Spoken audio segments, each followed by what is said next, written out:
Good morning. This is Wednesday, June the 3rd, 2026, and I'm coming to you a little early this morning with this edition of Camino Chronicles because I have a meeting to go to. Oh, the joys of meetings, right? Well, as Mike Carroll would say, here's the deal. Words are what we use to try and say something the other person will understand. The other day, I was drawn by the Lord to the word distracted. I wasn't distracted. I was led. But the word distracted is kind of unique. It's even insightful. Now, I'm sure we're all distracted a lot, every day. But what does it really mean? It means to be distracted, or off track, or missing the mark. Webster says it's having our attention diverted. It's like being disturbed. And that, too, is an interesting word because Webster has the word disturbed, but not the word turbed. To be disturbed, he says, is having your peace and or your quiet interrupted. But I've never heard that when you're at peace, I've never heard of that as being turbed. Oh, well, look, you get it, don't you? What was God trying to say to me with this business of being distracted? Could it have to do with one's spiritual life? And once we know what that's all about, we would want to learn how to not be distracted so we could stay on track, on the path that we're supposed to be on, going in the right direction, right? To be distracted while driving your car can lead to some serious problems. And most of the time we handle the distractions without problems. But what about in our spiritual lives? Isn't our relationship with Jesus Christ the most important one we have? Well, of course it is.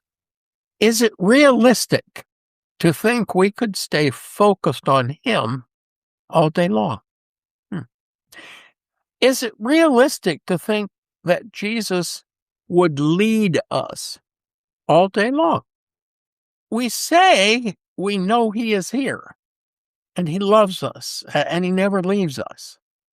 But do we return to the presence, the love, the moments that we want to spend with Him? You know, when the Lord set up this earth thing, He told us to work for 6 days a week. And then He said to take a day for rest.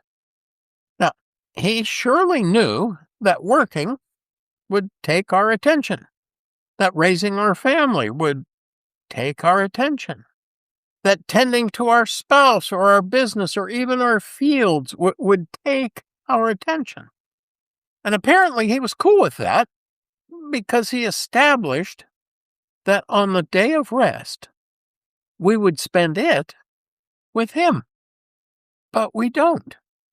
Yeah, we may spend an hour or two at church, maybe 1 day a week, 2 at the most. But most of our modern lives are not focused on Jesus. Yes, we are very distracted. But you see, here is the deal. Jesus knows this, and He wants to help. He's not mad at us. He really wants to help us. Because Jesus Christ wants us to spend time with Him. Because I think He likes us. I mean, after all, He created us. Well, you know, He died for us so that we could have an abundant life. So I do recommend beginning your day, all 7 of them, with a short devotional time. You know, reading some Bible, even using one of the great devotionals readily available out there to help you focus. It doesn't take a whole lot of discipline to set your alarm 5 minutes earlier and begin the day with the Lord. You may find it so helpful to your soul that you set the alarm earlier and earlier to give you more time at the beginning of your day. I also recommend learning to worship, not just singing some Christian songs, as good as they are, but really taking some time to tell Jesus how much he means to you and how much you love him. I mean, start with praise, before you get to your list of wants. I think he likes that, even though he did tell us to ask him, for whatever. Now, if this stuff works out and you grow in your faith and connection to God, you'll probably find you're spending more of the seventh day at peace. I mean, even at rest. Oh boy, I realize there are almost endless, limitless distractions out there to get us off track and keep us off track. But we have the Holy Spirit available to us to equip us with the power to focus on Jesus Christ. I say that because I've discovered it myself. I can attest to it. I surely know what distraction does.